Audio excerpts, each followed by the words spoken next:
guest today is William Bester, who's president and CEO of the new Hanover Community Endowment. William spoke last week at the Business Journal's Power Breakfast ahead of yesterday's announcement of this year's grant cycle.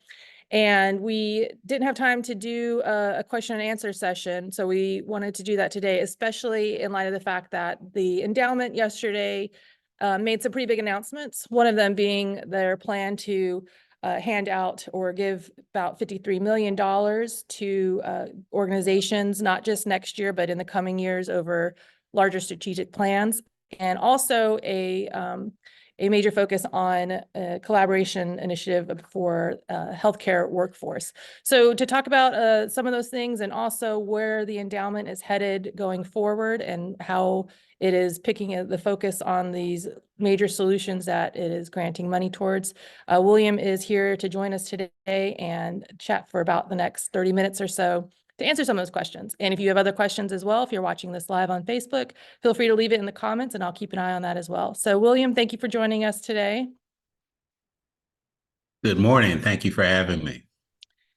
So let's just talk a little bit, catch folks up on what yesterday's announcement was about and, how it might have been different than the first year, which was the inaugural year of grant making last year, what the difference in the approach was this time.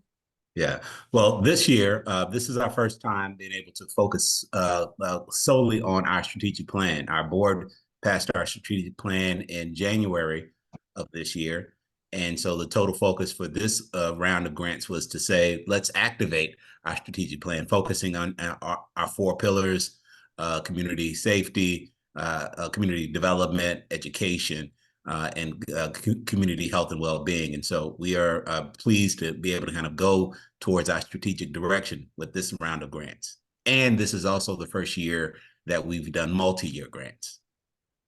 And let's talk a little bit about the focus and the health care workforce collaboration. Fill us a little bit in on the details of how did that come about, and specifically why nursing and healthcare workforce, how did that emerge as kind of the big major project this year? Yeah, that's a good question. I think the collaborative, the folks with the university, UNCW, the Cape Fear Community College, the school system, and then also the chamber had begun these conversations over a year ago, from my understanding. And several months ago, probably about 6-7 months ago, we were contacted. I was contacted personally to come in and be a part of the conversation.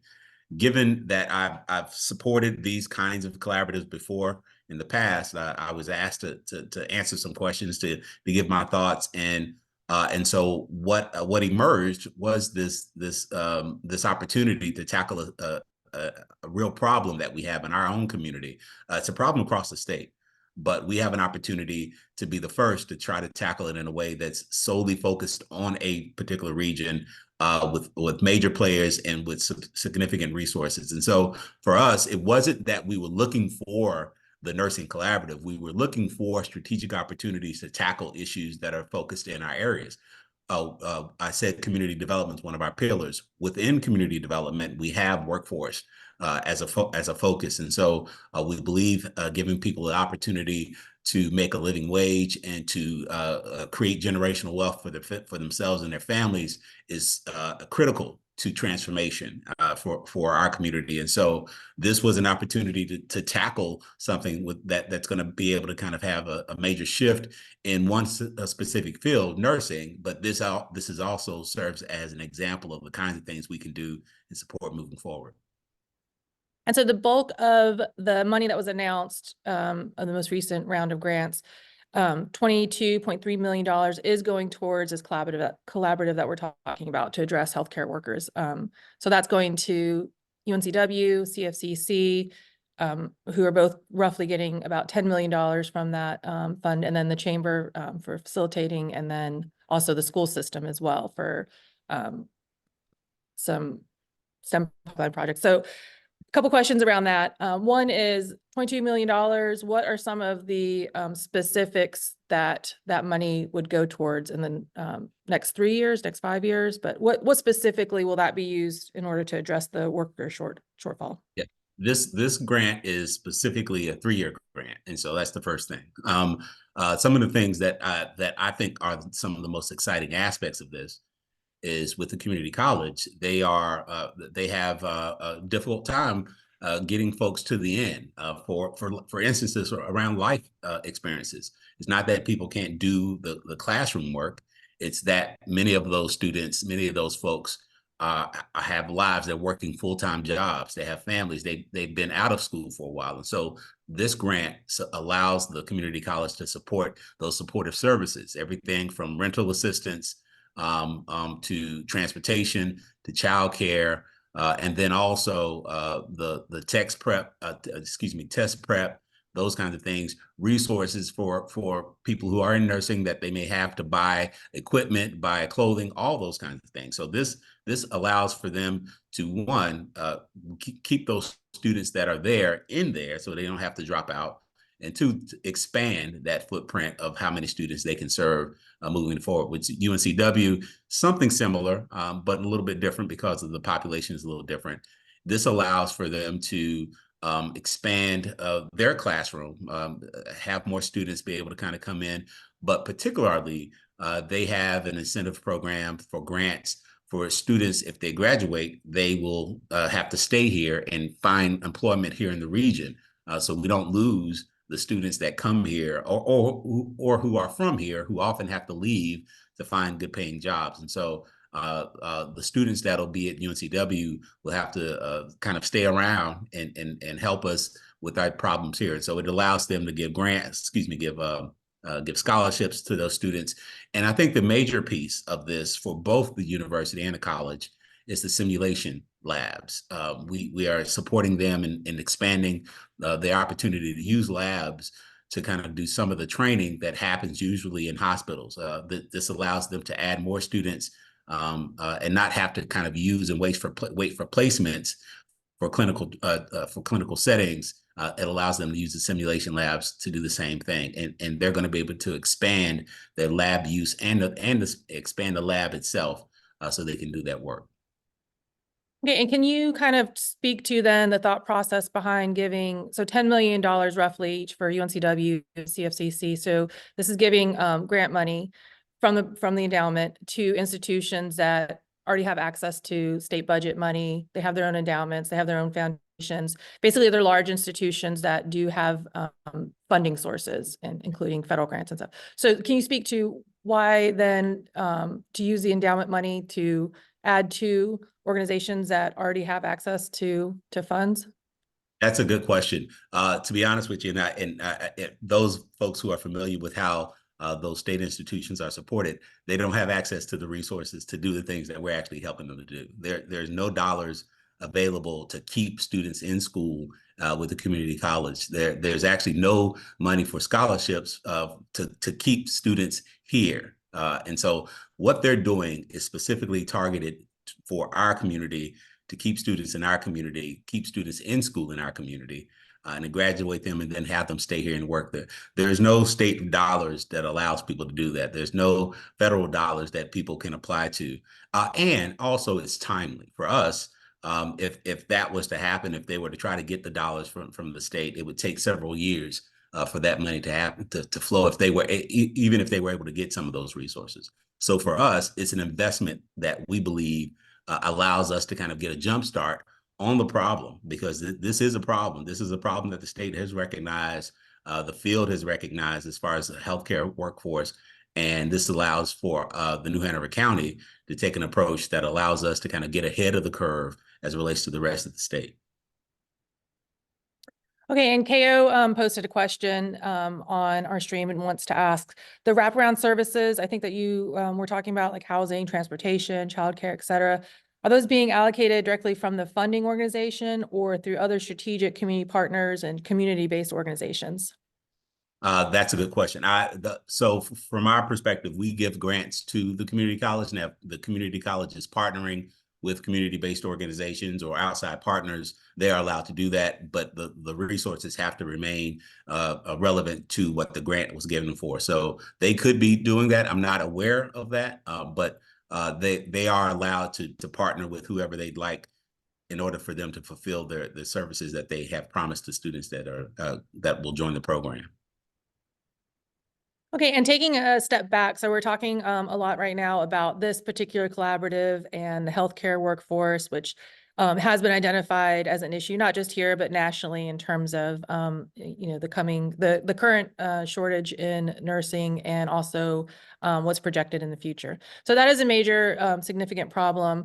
But there's also, when you mentioned the other pillars that the endowment funding was set up to address, there's significant other issues as well that could use an infusion of cash. So I know this question has come up already yesterday and today, and I'm curious too, when you're looking at these major local issues that could use a boost to solve some of these things that we've been talking about for years, how was it decided in terms of focusing on healthcare this particular point in time versus almost, another, Yeah. I want to say whack-a-mole, but I don't want to be flippant about it, but the affordable housing has come up a lot in the discussion since yesterday, being something that has been mentioned as a focus for potential endowment money, and also just a community issue, even before there was an endowment.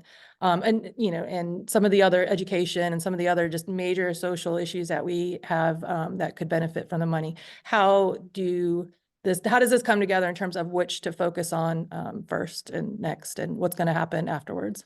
This is the one of the dilemmas of strategic philanthropy is what do you start with? Because all things are relevant, and as it relates to the issues facing our community. For us, this was the coming together of the opportunity of this major collaborative that basically came to us and said, "Hey, we have an idea. We believe that this is something that could be significant to our community."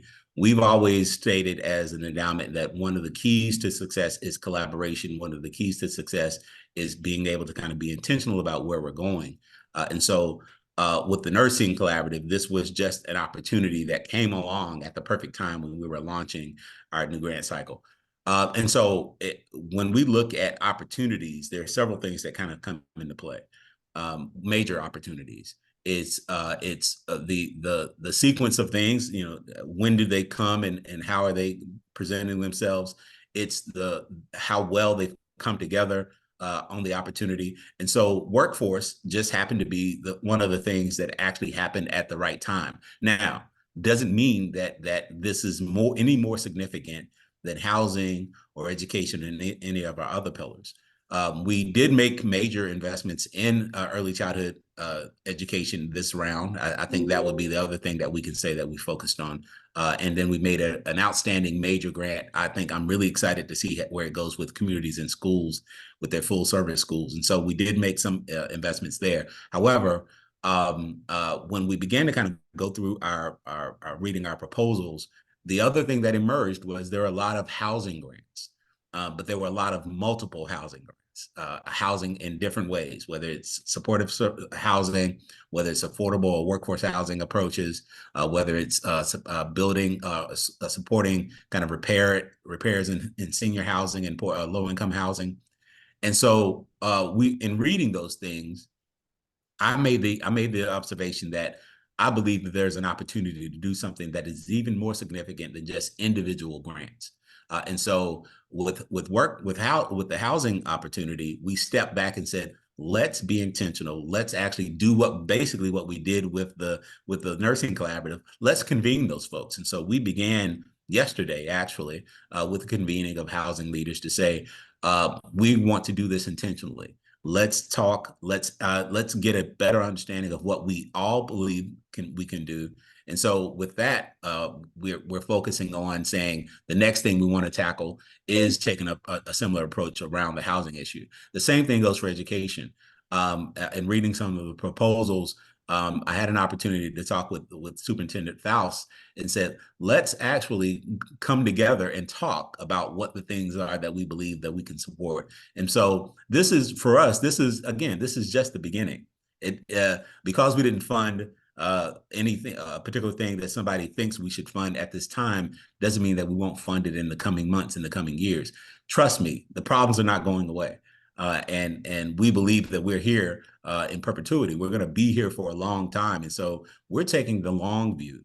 of some of these approaches. And so when we step back and say, let's think more intentionally about how to do this, we're really saying, let's plan together. Let's talk with each other. Let's create the plan that we're going to support and we can get fully behind, so we can help you, help the organizations, and help the community move this work forward.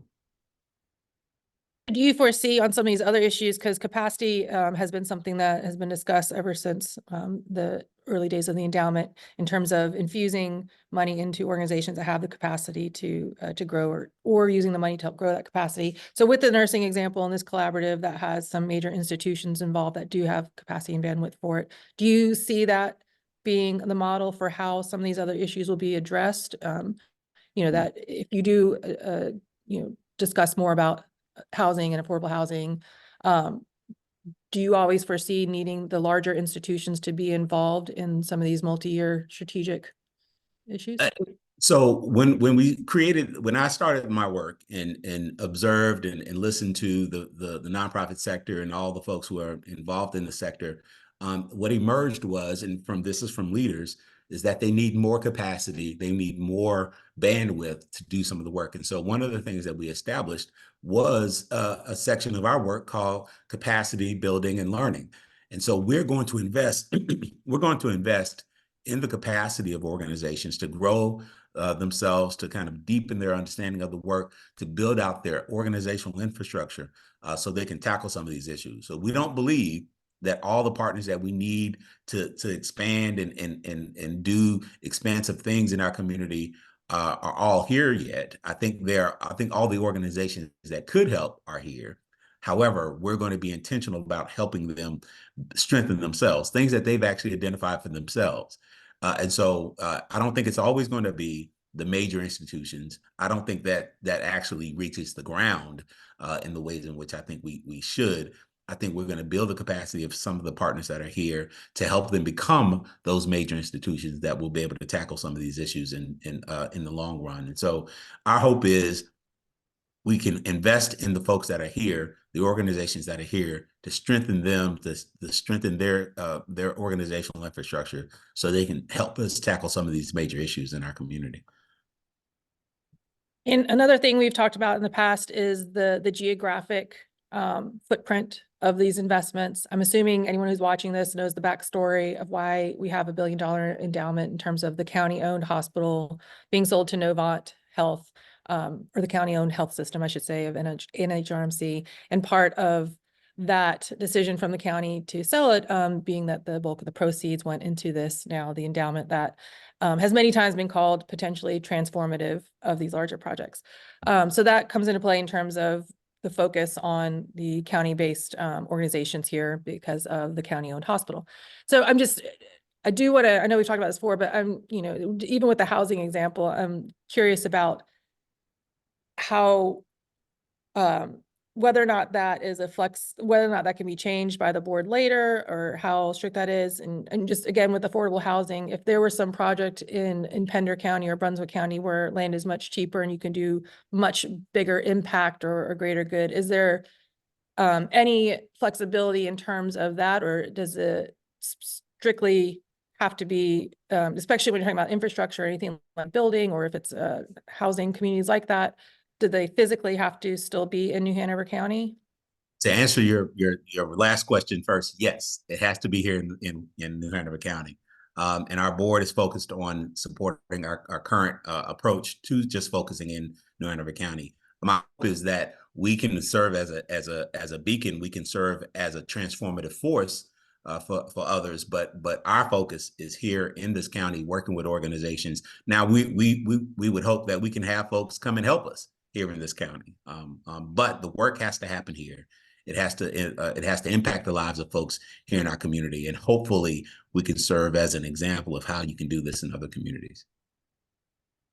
And since you mentioned the board, I want to spend just a couple of minutes on this without getting too far in the weeds, but maybe to explain to myself and to others who are watching the relationship between the board and you as the staff, particularly when it comes to where to spend these focus on. So on the announcements yesterday, and like you mentioned, we're focusing a lot on the health collaborative, but $3 million for childcare and to YWCA, and individual decisions are made to the organizations.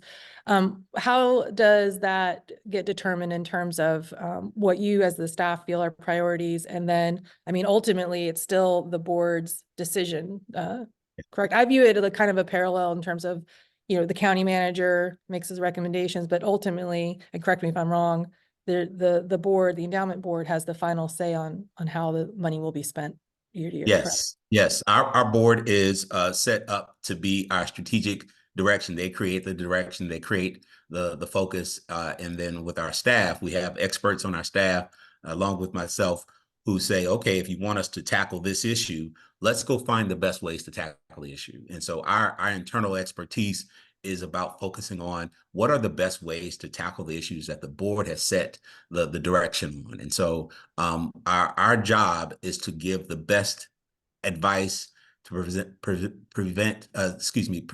the best rationale for supporting any particular grant. And so with each of these grants, we gave a rationale for why we thought as a staff they were the ones to be supported. And so the board took that under advisement. We scored them. All of those things happened. But our staff and the team that we have, our objective is to put the best decision opportunities in front of our board so we can make those decisions. They bring them to me, and then I bring them to the board and say, this is our best thinking. This is our best way forward, we believe. Will you back us on this? And so the board has been great in helping us kind of think through how we move this work forward. So that's the relationship.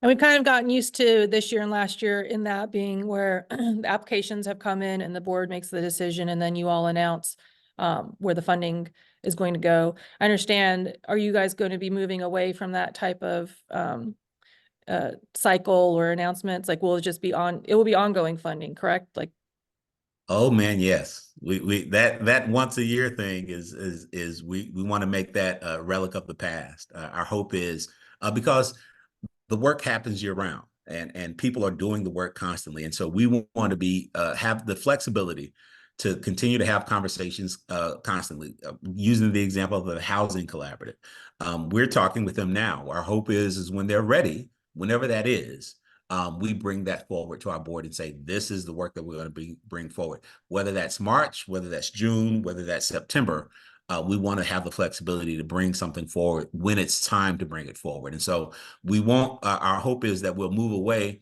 that you can apply any time of the year. However, we will probably be heading towards maybe hopefully quarterly or biannual, but we definitely are going to move away from once a year opportunities. And it allows for us to have the conversations with the organizations, because I think that is the other key aspect of this, is that if you're able to have conversations with us, constantly talking with our network officers, with myself, with our executive vice president, Lakeisha McDay, ultimately it allows for us to kind of build a rapport, build an understanding of truly what you're trying to do, so we can apply some of our knowledge, some of our kind of desire for where we want to go. And so those conversations happen constantly will allow for us to build out stronger proposals so we can bring them to the board almost assured. Nothing's ever assured until the board finally votes on it. But at least if we are having conversations constantly, we can submit better proposals and have better ideas bringing forward, so we can actually move this work forward a lot faster. okay. All right. Well, William, thank you very much. I appreciate you spending the time to talk this morning. And I should point out 5:30 this afternoon on Tuesday, you are also planning to have a public meeting at the Harrelson Center to maybe talk about more details or answer more questions. Is that correct? That is correct. We will have our public meeting today at the Harrelson Center, and folks are encouraged to come out and have listen to a little bit about where we've been and where we're going, and then ask questions if they want. Okay. All right. And thanks to all of you who are tuning in or watching this afterwards from our afternoon email. We appreciate it. And we will keep you posted when we have other interview opportunities for BizTalk as well. Have a great holiday. And thank you very much.